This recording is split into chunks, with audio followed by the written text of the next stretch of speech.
Welcome to Taja's Cabin, Part 2. Now, before we head inside and see what all's been done, I wanted to talk a little bit about lighting. Because I know I said in the last episode that the lighting was the last thing I was going to do, but apparently I lied. I got a little impatient and I've been experimenting with the light templates, and I've been adding some light sources. I actually think it's looking pretty good. I've still got a couple that I want to tweak in there, but it's going to be a little less bright than it was before, although it's still a little bit lighter than I want. But let's go take a look and see what all's been done, see how it looks. Now, we are in the smithing area. As you know, there have been two small changes here. The first is this trash barrel. Well, it's now a trash barrel. I made a custom container, and as it indicates, this container does respawn.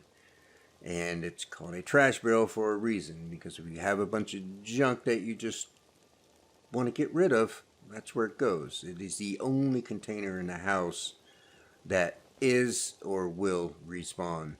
So you have a place to get rid of things that are just taking up space. The other was that I had a 3 candle wall sconce up here, Imperial sconce. I replaced that with this blue light, which is the same that you see over here in the alchemy and enchanting areas. I thought that fit here a little bit better, considering we have this big blue flame here. I had a blue light source in here before that I didn't think it was quite blue enough, so I tried a different one. I think this one's a little bit too blue. You can see the light source reflecting off of the warrior stone right there. Over here in the alchemy area, I have changed absolutely nothing. I am very happy with how this is set up and how it looks. I have a light source here. I had a green one initially that was way too green, and then I replaced it with, I think it's a Falmer light. I can't remember exactly, but it has a little bit of a greenish tint to it, and I kind of like it. It's bright enough. It has a little bit of a greenish hue. I like it. It looks good. This is a little bit lighter in here than I had with some of the other lighting templates, but it still looks pretty good. Over here in the enchanting area, I made a couple of changes. I replaced this cabinet with the night table here, which is the same as, or end table, whatever, the same as on the alchemy side. So we, like over there, we just have the stone, the mage stone.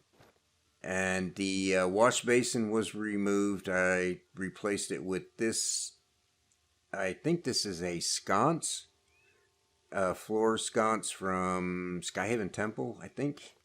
And I moved that dais over here and stuck it in there, and it actually fit really well. So that looks kind of cool. Let's see, and my fabulous uncooperative jewelry container with all my floating rings and necklaces is gone. I moved the jewelry container back over here, and I made it a little bitty safe. Instead of a strong box like most of them are, I put a little tiny safe up there. I thought that was kind of funny.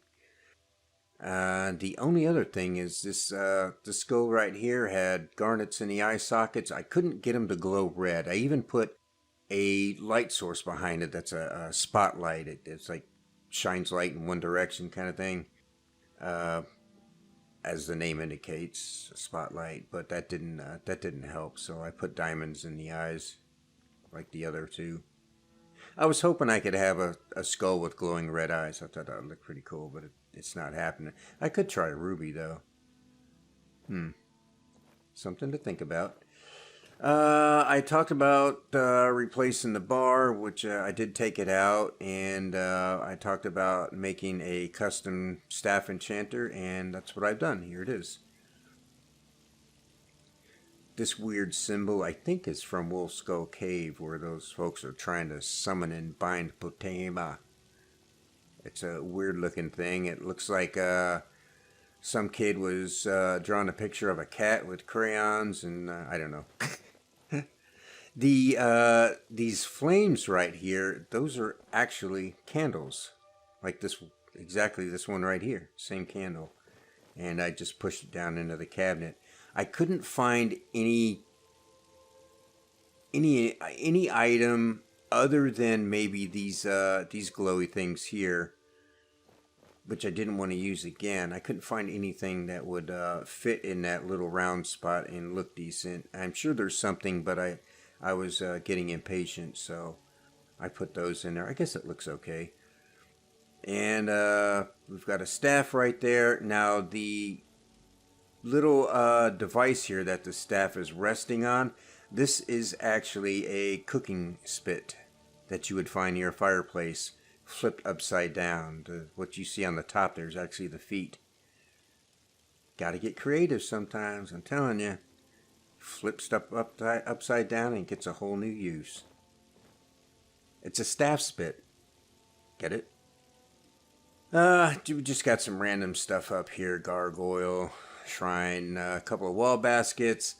I put a Dwemer barrel here and stuck a bunch of different types of staves? It's staves, right? Who cares? But then it got to looking an awful lot like a weapon container, like that one. So now it is staff storage. And what I did was I moved this barrel up off the ground. I made a copy of it. I flipped it over and pushed it down in the ground a little bit and put this one on top of it. So there's actually two barrels here. I needed this one to be taller. It was sitting way down here, and it looked like all these stays. Let's move on. All right, we've got a display case here. We've got a dragon scale shield up there, and here's the broom closet I was talking about, and it's got, random junk in it, and buckets and crates and a broom and rags and, cleaning and storage stuff like you would find in an actual broom closet. Not that you're going to ever actually need to use any of this stuff. It's just for looks. You got to put something under the stairs, and you just don't have much room there, so there you go. And now onto the armory, which has undergone quite a facelift. You see the walls have been replaced now. I use this wood piece. This is actually from the Taja. That is the Emperor's ship. This is a floor piece. I flipped it up on its end. That is the same piece I had here in the center before, where the weapon racks were lined up against. I like the way it looks, so I thought, you know what, I'm going to put all the way around on the walls.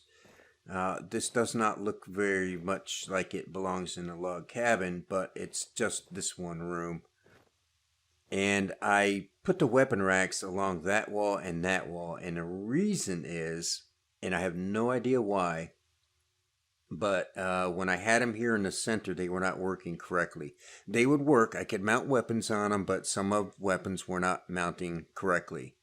The greatsword in particular, I don't remember if I showed it, but it was sticking way up in the air. And for whatever reason, when I took one and turned it 90 degrees, all of a sudden it was working perfectly. So I had to put all the weapon racks against the north and south wall. So I went from potentially 24 weapon racks to 16. That's just a little disappointing. But they're working, and I don't know. It looks pretty decent in here. I got display cases here in the middle now, since I don't have weapon racks here anymore. I'm going to keep harping on that, get used to it. Dagger displays here. I put these large display cases up here, and another one here. These are shield racks. These three on this wall, and there's a shield rack above these weapon racks down here. And these are just your standard weapon plaques around here. Everything in here is functioning properly or close to it. I'm not positive these are, because I think the battle axe and the warhammer look kind of funky when they get mounted, but everything's working, so maybe that's just the way they look. And I put some little little end tables with the vase and plants on them in the corners to spruce the place up a little. Yeah, I think that looks nice. Nothing changed in here. I don't think. I might have made the light source in here a little bit brighter. That's about it. I haven't added or removed anything from here. There was a goblet up there, and I don't remember if I took that out before the last video or not, but it was the only thing other than the jewelry that was moving a little bit. It was just a little bit off the top of the shelf. And if you didn't look at it, you wouldn't notice it, but I look at everything, so I kept noticing it. And if you're standing right here, you can't see it. It wasn't up off the shelf very far, but you would notice it when you're walking in here, and I notice it, and it was just irritating me, so I just got rid of it. I don't think that most people, without knowing to look at it, would ever even notice it, but I do. And so that's it. The basement is done. There's nothing more to add. Nothing needs to be moved or tweaked or adjusted. Other than, I'm still tweaking the light sources. But other than that, everything in here is done. Oh, I did not nav mesh down here yet. I'm actually not sure I'm going to. The only reason you want to do that is so your NPCs know where they can go. And do you really want an NPC, whether it's a follower, spouse, whatever, walking around down here? I mean, why? This stuff is for the player. Everything down here, the storage, all these items that you can use, this is for the player. NPCs don't need to be down here. I may still nav mesh it though, we'll see. Okay, up here on the first floor, you can see we've got some walls in place right now, and it's taken some time to build these things. If we look right here, this log right here is what I'm using to build these walls with. This is what it starts out as, and I reduced the size by half. This is half the size of that one. And yep, that's what you do. You put one on the ground, and then you just line them up one next to the other and stack them one on top of the other. But that's what I'm using to build all this with. So as you can see, there are a lot of logs in place here. And we need to talk about windows a little bit, because when you're building your own wall, you don't have a wall section with a window in it like some of these over here. Now there are 2 standalone windows that I've been able to find, and that's these 2 right here. But they absolutely, obviously do not fit in a log cabin. This one here comes off of the Imperial Fort Towers, and this one is, I think, from Castle in Solitude somewhere. But you see they have stone around them. It just doesn't fit here. There's several variations of this one, but I think these are the only 2 only 2 windows that are standalone. All the other windows are part of a wall section, as you can see by these things. So I can't use those, so I have to use one of these. But the problem, of course, is that now I have this wall section here, which I don't want. So what I have to do is take this wall section and push it behind mine. And this is what I did. This is a Riften piece. I like the windows here, but if you look here, you can see how this sticks way out here on this edge and this edge. And I don't want that poking through my wall, so I have to push it way back behind my wall. And you can see there is quite a bit of distance between my wall, which is right here, and where the window is. So there's this huge gap here that I have to put something in to fill it. I have to build a box essentially around this window to fill it. And it's really difficult, and it's going to look kind of stupid that the window is sitting, 2 feet back from the wall. So I got looking at this piece, and the only part I have sticking out is this piece down at the bottom, which is not much. And when I push this behind the wall, I get something like that. And it's got a little wood frame around the window. It looks pretty good, so that's the one I went with. And here's the end result. It's still set back from the wall a little bit, but not too far. I think it looks pretty natural there. And you can see I put in a little vertical piece right here and right here. This is mostly to cover the ends of the logs. I think it just looks a little bit nicer than the bare end of the logs showing. But that's how I incorporate the windows. When you don't have windows, you gotta get creative again. And here's one I'm building right now, and I'm building the logs around it. And that's what you gotta do if you want windows and you're building your own walls from the ground up. Like, who the hell would ever do that using something that big? But it's like I said before, if you can't find an existing house in a creation kit that matches the size, the shape, the style that you want, your other options are settle for whatever comes closest if you like settling for things, and if you do, that's fine, or you build your own.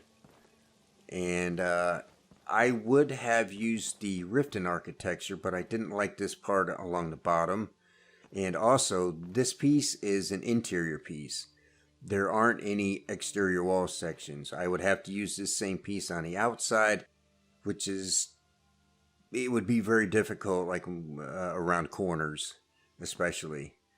And there might be problems trying to get the roof to work. So I just said, I'm just going to build my own. This, what I'm doing right here with using these logs, it's not difficult, actually. It's really not. It's tedious. It's very tedious and time consuming. As you can well imagine, there's hundreds of logs in here, and this is only like halfway done on the first floor. So it's yeah, you gotta exercise a lot of patience.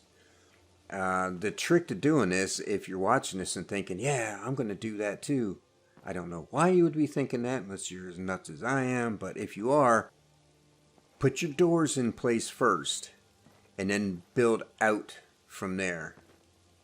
Don't start at the end and work your way in and then work around your windows. You're going to run into problems because logs are going to be at offset because you got to build around the windows. Get your doors in place where you want them, and then build out from there.